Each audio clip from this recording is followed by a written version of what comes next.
दोस्तों, अक्सर आपने लोगों को यह कहते सुना होगा कि अच्छे लोगों के साथ हमेशा बुरा होता है। जो स्वभाव के अच्छे होते हैं, दूसरों की सहायता करते हैं, वे दुखी भी ज़्यादा रहते हैं। और जो लोग स्वार्थी होते हैं, वे फलते फूलते चले जाते हैं। तो ऐसे में परमात्मा की सत्ता पर उंगली उठाना निश्चित है। लेकिन अगर ये सत्य है तो हमें कौन सा मार्ग अपनाना चाहिए? क्या हम भी दूसरों के जैसे बन जाएं? पता नहीं आप में से कितने लोग ये मानते हैं कि अच्छे लोग जीवन में दुखी ही रहते हैं, लेकिन इसके पीछे का सत्य क्या है? अगर हम इसके पीछे का सत्य नहीं जानेंगे तो कहीं न कहीं हमारा अवचेतन मन भी बुराई की तरफ झुक जाएगा। इसलिए अपने मन में ऐसे विचार पनपने से पहले इस बात की पूरी सच्चाई, पूरा निष्कर्ष निकाल लें, ताकि भविष्य में आपको अपने अच्छे होने पर दुख ना हो। आज की जो बौद्ध कहानी मैं आपको सुनाने वाला हूँ, उसमें आपको 5 ऐसे तरीके पता चल जाएंगे जिसके माध्यम से अगर आप कर्म करते हैं तो आप अच्छे कर्म भी कर पाएंगे और दुखी भी नहीं होंगे। एक गांव में आनंद नाम का एक युवक रहता था।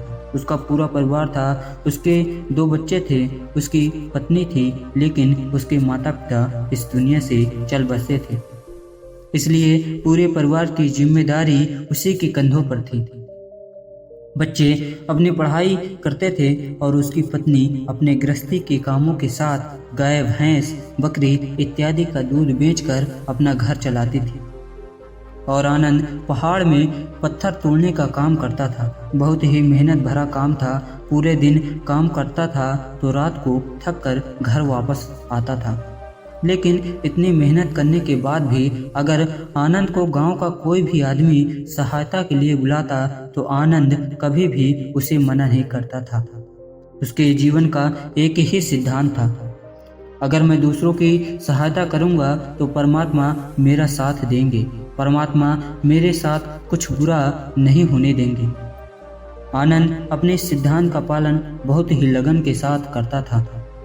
वह इस सिद्धांत पर इतना विश्वास करता था कि अगर कोई बाहर का आदमी उससे सहायता मांग ले तो वह अपने घर का काम भी अधूरा छोड़कर उस आदमी की सहायता करने के लिए पहुंच जाता था, जिसकी वजह से उसकी पत्नी बहुत परेशान थी।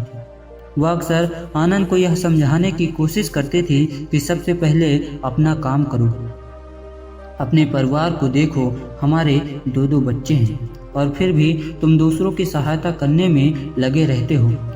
अरे अपने घर को तो संभालो। अपना घर संभल नहीं रहा, दूसरों की सहायता करने के लिए चले जाते हो। जब ऐसी बातें आनंद के कानों में पड़ती हैं तो इसका हृदय में कांटा चुभने लगता है और इस कारण दोनों में लड़ाई झगड़ा शुरू हो जाता है। अक्सर उनके लड़ाई झगड़े का यही सबसे बड़ा कारण होता। लेकिन न तो आनंद अपने आप को बदल पाया और न ही उसकी पत्नी ने उसको समझाना कभी बंद किया। इसी वजह से आए दिन उनके घर में क्लेश बना रहता। जहाँ तक उन गांव वालों की बात थी तो वह आनंद के स्वभाव को जानते थे। वह जानबूझकर जो काम आसान भी होता, जो उनके सामर्थ्य में भी होता, वह उस काम के लिए भी आनंद को बुलाते थे ताकि उन्हें कम मेहनत करनी पड़े।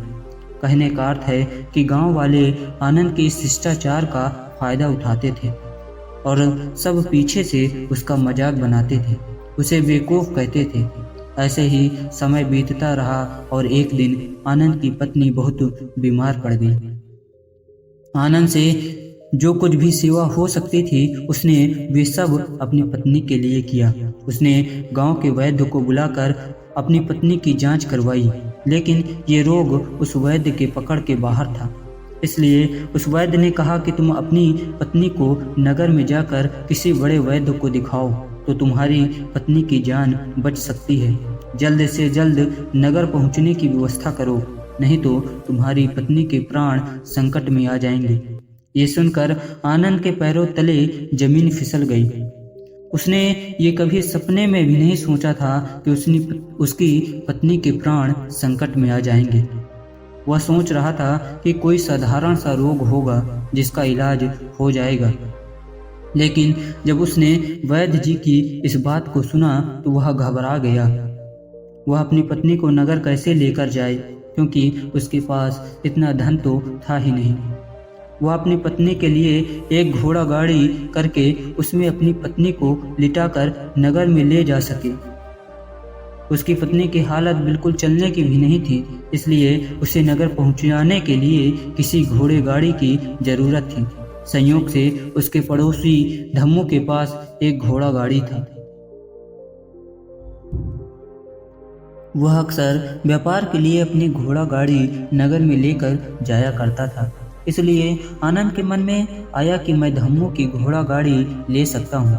मैं धम्मू की इतनी सहायता करता हूँ, कभी उसके काम को नहीं टालता, तो वह तो मेरे काम को कभी मना ही नहीं कर सकता। और यही सोचकर वह घोड़ा गाड़ी लेने के लिए धम्मू के पास पहुँच जाता है। लेकिन धम्मू बहुत ही चालाक इंसान था।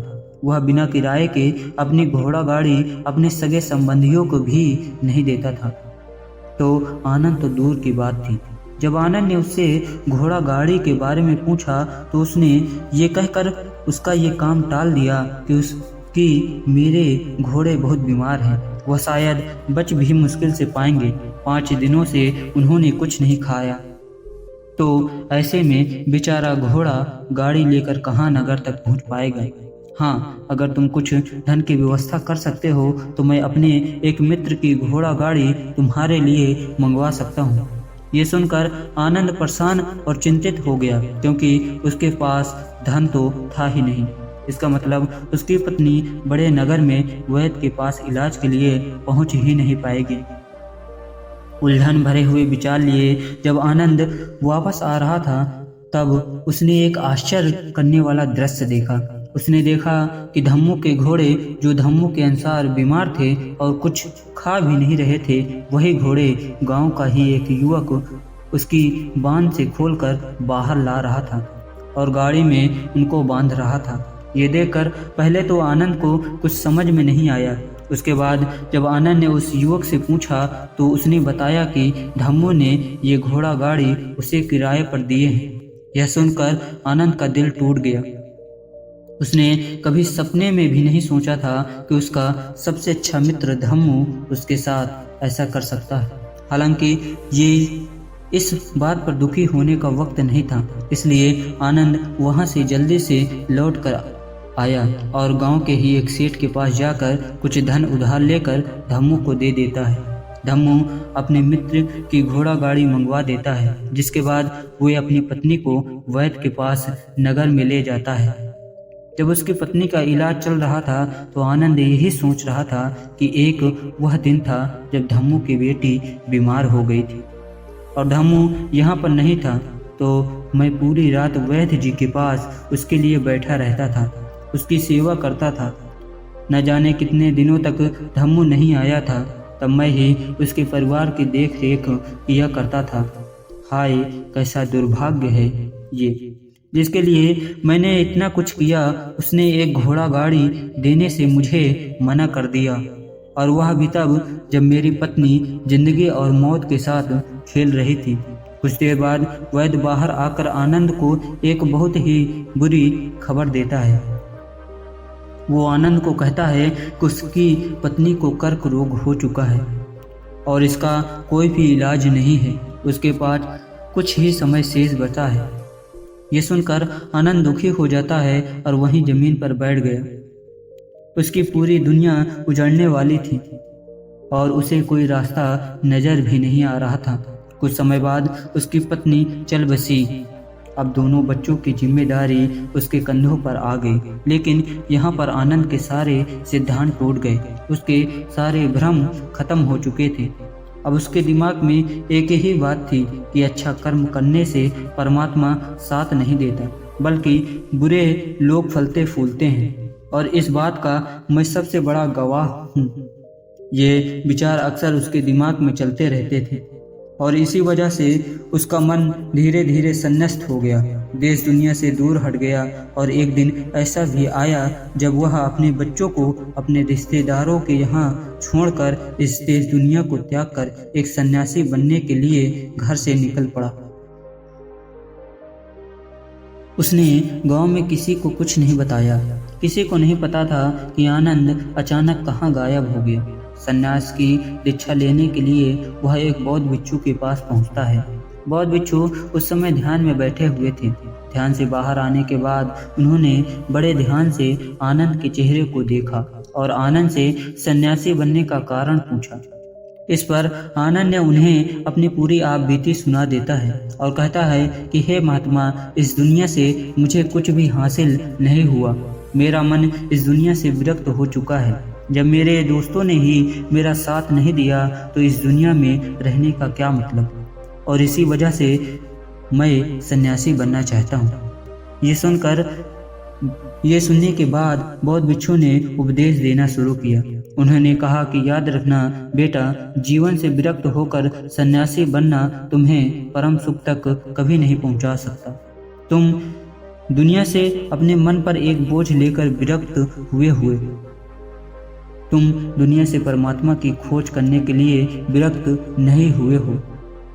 इस भ्रम में कभी मत रहना तुम संसार से विरक्त हुए हो, क्योंकि संसार ने तुम्हें धोखा दिया है, ऐसा तुम्हें लगता है।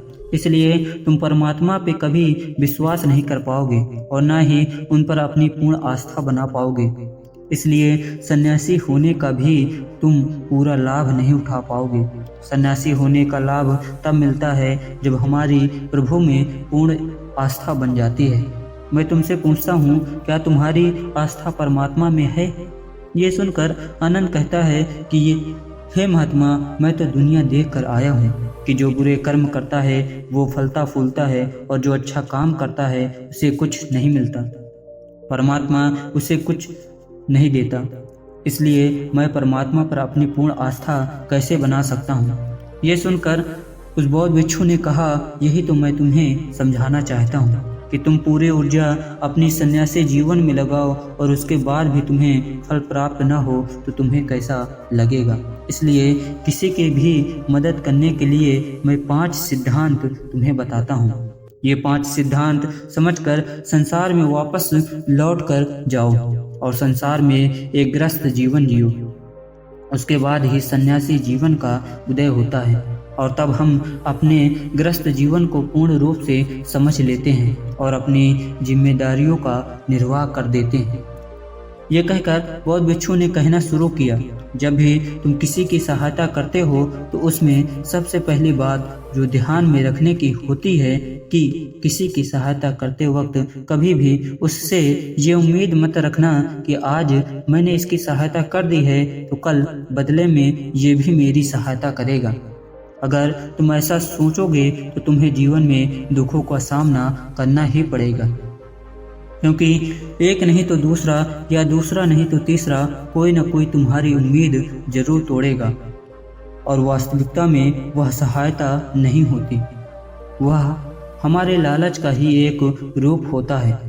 हम उसकी सहायता निर्भर तरीके से कर रहे होते हैं। हमारे मन में लालच का भाव होता है। हम ये सोचकर सहायता करते हैं कि इसकी सहायता कर देता हूँ तो कल ये भी मेरी सहायता करेगा, और यही लालच हमें अक्सर उन लोगों की मदद करने पर विवश कर देता है जो किसी न किसी रूप से धनवान होते हैं, क्योंकि हमें लगता है कि कल ये आदमी धन के द्वारा मेरी सहायता कर सकता है। और इसलिए जिस इंसान को वास्तविकता में सहायता की आवश्यकता है, हो सकता है वह गरीब हो, लेकिन हमारा मन अपने लालच के वशीभूत होकर उसकी सहायता कभी नहीं करेगा। इसलिए किसी की सहायता करने के अपने विचार को विस्तार दो। केवल एक प्रकार के वर्ग के लिए अपनी सहायता पेश मत करो। जरा सोचो, एक तरफ तुम्हारा मित्र हो जिसके पास धन संपदा हो और दूसरी तरफ कोई गरीब औरत हो जो भूखी बैठी हुई है। तुम्हारा दोस्त तुमसे कुछ कहता है, यार आज तो खाने के लिए अच्छे अच्छे पकवान बाजार से मंगवा लो, और दूसरी तरफ वह औरत जो तुमसे 2 सूखी रोटी मांग रही हो, तो तुम किसकी सहायता करोगे? कौन सहायता का हकदार सबसे पहले है? सबसे पहले हमारा कर्तव्य बनता है कि हम उस औरत की भूख मिटाएं, लेकिन अक्सर इंसान ऐसे नहीं सोचता। वह अपने दोस्त को तो खिला देगा, उसको तो बाजार से बहुत महंगी वस्तु मंगा के दे देगा, लेकिन किसी गरीब को उसकी भूख मिटाने के लिए पैसा नहीं देगा। दूसरी बात जो ख्याल में रखने की है वह ये कि सहायता करते वक्त हमारा लालच कभी भी उसके साथ नहीं जुड़ना चाहिए। अक्सर जब हम किसी की सहायता करते हैं तो हमारा लालच और हमारा स्वार्थपन उसके साथ जुड़ा हुआ होता है और हम अपनी भविष्य की योजनाएं तैयार करके उस आदमी की सहायता करते हैं। हम ये सोचते हैं कि अगर मैं ये काम कर दूंगा तो भविष्य में ये आदमी मेरा भी काम कर देगा, और वह सहायता बिल्कुल भी परमात्मा के द्वारा नहीं खटखटाती। वह एक प्रकार का लालच होता है। जाहिर है आप अपने आप को धोखा देने के लिए अपने लालच को एक सहायता का रूप दे रहे हैं। तीसरी बात जो ख्याल में रखने की है वो ये कि अपने सामर्थ्य के हिसाब से दूसरों की मदद करो। कभी भी एक ग्रस्त आदमी को किसी की इतनी सहायता नहीं करनी चाहिए जिससे कि उसका परिवार और उसके बच्चे कष्ट में जीवन बिताएं। दोस्तों, सबसे पहले हमारा फर्ज होता है अपने परिवार को सुखी रखना, उनकी ज़रूरतें पूरी करना, और उसके बाद दूसरों की सहायता करना आता है। लेकिन कुछ लोग दूसरों की सहायता पहले करते हैं और अपने परिवार को तवज्जो कम देते हैं, जिससे कि परिवार में लड़ाई झगड़े आए दिन पनपते रहते हैं, और ये सब हम समाज में देखते रहते हैं। अगली बात जो ख्याल में रखने की होती है वो ये कि अपना कर्म, अपनी जिम्मेदारियां पहले निभानी होती हैं।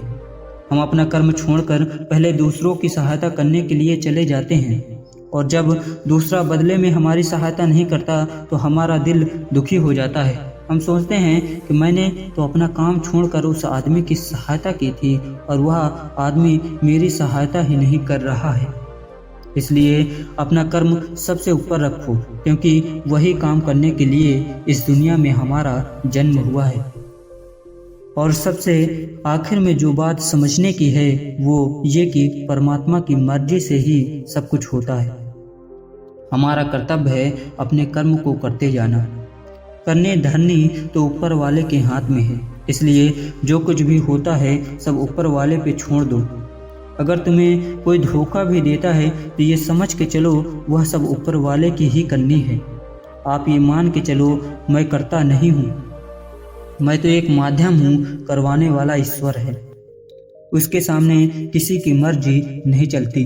जब ये आस्था हमारे मन में पनपने लगता है तो हमारी सारी शिकायतें दूर हो जाती हैं, क्योंकि इस दुनिया में जो भी होता है अच्छे के लिए होता है, जो भी हो रहा है अच्छे के लिए हो रहा है, और जो भी भविष्य में होगा वह भी अच्छे के लिए होगा। चाहे हमारी बुद्धि आज वर्तमान में इस सिद्धांत को न समझ पाए, लेकिन जीवन में कभी न कभी किसी न किसी मोड़ पर आपको जरूर ये एहसास होगा कि जो हुआ था वह अच्छे के लिए ही हुआ था। इसलिए सारी शिकायतें दूर कर दो और बस अपना कर्म करते जाओ।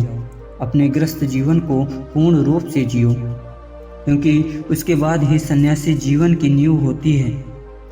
इसके बाद बौद्ध भिक्षु ने आनंद को कहा कि वापस अपने गांव लौट जाओ, अपनी बेटियों को वापस लेकर आओ, दूसरी शादी कर लो, लेकिन बच्चों का पालन पोषण अच्छे तरीके से करो।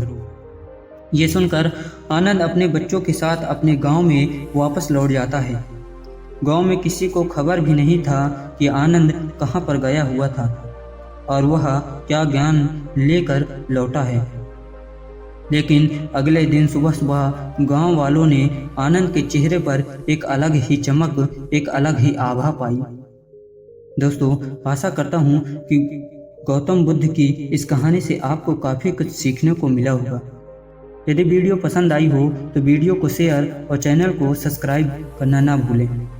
मिलते हैं अगले वीडियो में इसी तरह की ज्ञानवर्धक कहानी के साथ। तब तक के लिए धन्यवाद।